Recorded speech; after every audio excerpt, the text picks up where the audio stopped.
Lady Gaga is here. Gaga, how are you? I'm great. How are you? Good.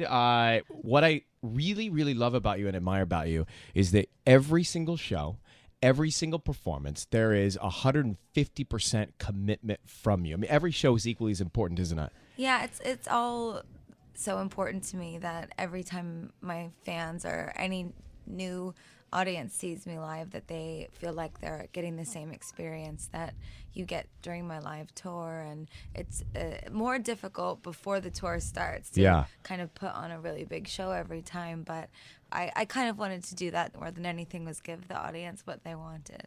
You know, if you go to the gym and you know in the full hour you're going to do whatever 15 different exercises, and so you kind of hold back on exercises 1 through 8 or 9 to save something. To save something. I feel like you don't ever hold back on any of your exercises in your career, right? So how do you continue to have 150% when you get to exercise number 13 and 14 and 15 in your career? I don't know. I'm really excited, and I'm so happy with the success of Born This Way. It's, reinvigorated me to start working on the next record, and I just keep getting so inspired by the fans and their creativity and their drive.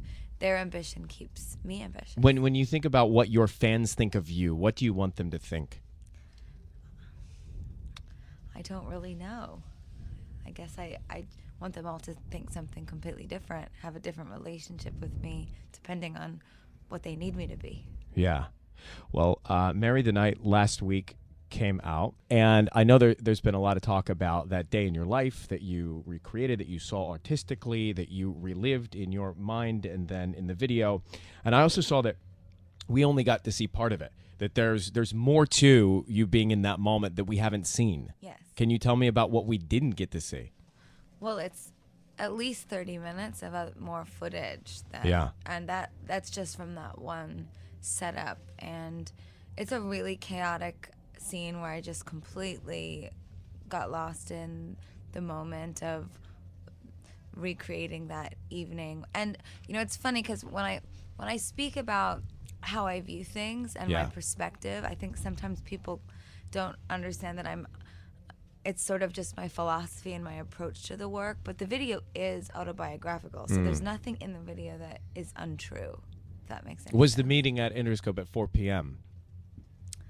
I think that's when Vince and I met that day, or the next day. So I think I tried to make it as real and true to the story as possible. But I remember very clearly when Vincent Herbert and I met in California, and it was in the afternoon. So and what was your state of mind going into this? Is the label meeting where you ended up, but what was this the state of mind walking in the door and the state of mind walking out the door? Well, I said to Vince, there will never be another artist that you will sign that will work as hard as I will. And I told him I wanted to be the biggest pop star on the planet. And I also told him... Check. Well, I thought it was important to sort of as a disclaimer to him, because I dressed so different and the music was more experimental. At the time, there was no dance music on the radio for Top 40. So he knew that it was going to be an uphill challenge for us, but I was assuring him I'm not interested in being an underground pop singer that makes underground music. I'm interested in taking what's underground and making it overground. So I said that to him, but the other thing I said, if you or anyone at the label doesn't 100,000% believe in me as an artist as I am right now, I want to know. Right. And what did he say? He just said, Gaga, you're it, and he just really believed in me, and he was really the first person to really, really believe in me as I was. And so when you said you wanted to be the biggest pop star on the planet, was there? Because part of me thinks, okay, I'm going to say it in the room so they never see me sweat, but when I go home, maybe I'm not quite sure I can be that. Or did you really believe that in your DNA? Believed that. You did when you said it. I believed it since I was really young. I never really. I sort of was already the biggest pop star in my own mind. Yeah. Like whether or not anyone knew it or not. It's sort of the delusion of the and I of the craft. And I always say that to people when they say, "What would you be doing if you weren't making music?" I say, "Well, I'd be making music. You Right. just wouldn't You know wouldn't know who I was, Yeah. and you wouldn't know the songs." I saw that you are the first artist since the Beatles to be nominated for Album of the Year 3 years in a row. How does that feel? Crazy. I mean, how does that feel to hear that? I'm just so excited to be able to look back on where I was when I was, first starting out as a musician, and remember and still know how much the Grammys truly meant to me then and how much they mean now, and to be honored just with a nomination for the consistency of the work as a full body and not just for the singles. It really means a lot. So to when me. you stand up on a stage like that and you know what it's about and you know what you saw when you were a child, what goes through your mind? Well, I was like peeing my pants the other night because I hadn't been nominated yet, and I was about to perform with Jennifer Nettles from Sugarland, and I go out on stage and I was like, oh, if I don't get nominated for Album of the Year and I have to sing You and I, am I gonna have my first public breakdown? Because because there were many that weren't nominated for Album of the Year that had amazing records, but you get all dressed up and you go to perform, and you hope that the evening will. I'm hoping to make my dad proud. I'm hoping that all the young producers that worked on the album are, going to be rewarded or at least feel honored for their hard work.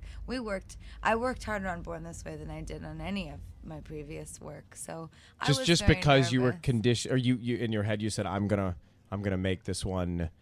I wanted to overachieve. Yeah. I wanted to be an overachiever. I think you've been bitten by that bug. Well, I was for this album. You mentioned making your dad proud. And your parents have been together for a long time, right? Yeah, for 30 years. 30 years. When you look at your mom, your dad, and their relationship, do you think to yourself, you want to do that? Sure, yeah. Of course. That's awesome. Mm-hmm. My dad just, Cindy, make me a tuna sandwich. Wait, it's Italian. I thought they have an Italian place. I thought there's an Italian restaurant they're opening. At home, my mom doesn't cook. My mom's good with like lunch things, midday snacks. But my dad's the chef of the house, and so is he a foodie? Or just he's just loves to cook? No, he's not a foodie. Okay. He's like a real old Italian. He, put a big piece of meat in a pot. Right. And let it slow cook? Yeah, let it slow cook for like 3 days. But the night of the Grammy nominations, my dad was texting me all night, and it was so cute because he tends to love the stuff that's a little less wholesome. Really? Yeah. Was he at all? So when you saw the video for Married the Night, was he at all worried about you when he saw that that's what you went through? No. Like in hindsight, worried? He didn't know the truth of that day until probably about 1.5 years ago. There was only 2 people in my life that really knew the story as it happened for real, which I keep trying to punch that home with you guys, because I think that the opening monologue in the video gives the impression, if you don't really listen to it, that it's my interpretation of what happened. A lens, to me, like a filter, is completely different from a lie. Yeah. And the video is the most honest thing I've ever But if I'm your father and I watch that back and it's your lens, I would say to my daughter, "Gosh, I can't believe you went through that. I'm so worried." He was like, "You're the." Really? Yeah. He proud of you. He texted me. He called me, and he was like, "That was so raw, and wow, the angles that you chose." And I loved, how. And my dad really understands me, so he's like, "I love how linear it was in the beginning, and then in the middle it was chaotic, and at the end it was graphic, but it wasn't. Wow, he's trained."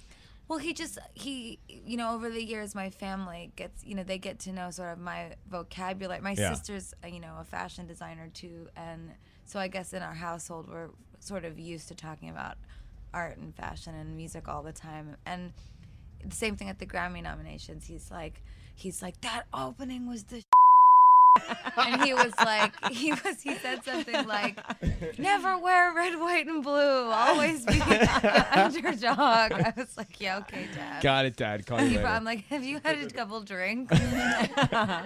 So I heard that you recently have been spending time with Elton John working on a song. How far along is that? Well, it's written. You I've wrote it? written a. Did you write his lyrics? Well, you know, if he wants to change them, we record it, do whatever he likes. I wrote the lyrics, yes, but you know, I'm not gonna. When are you seeing him again? Probably pretty soon. I mean, I see them quite, you know, as much as I can. I have to tell you, my friend does his pedicures at his house, and he's always Ellen, he's I'm always not so talking sure that about. you Sign tell us. He's always non-disclosure talking about agreement. you. Your friend probably shouldn't have told you that. But Your he's friend does always lots of talking jobs. about you. So then I see her, and we're very close, and she says, Elton's just in love with Lady Well, remind me Gaga." not to use her for my pedicures.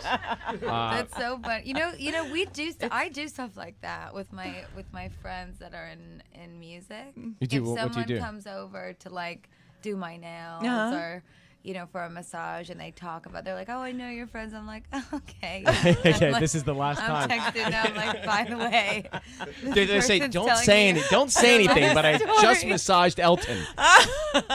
Well, Gaga, thank you so much for being so generous with your time, and we appreciate you coming by our show and this thank weekend. you to the fans for making the the Night video such a success with E. And Thank you you. know, it meant a lot to me that you guys did that, and we broke all the records that we had held with telephones. So it just really means a lot, especially since it's so personal, and I hope that they all take away from it that sense of stealth and ambition to never give up, no matter how hard it gets. That's what I really wanted to share. And you did. Next stop for Gaga, I will see her in Times Square on New Year's Eve. Yes, We'll be doing that with live. you. Yes. You're gonna be so sick of me. Never. All right, we'll be right back.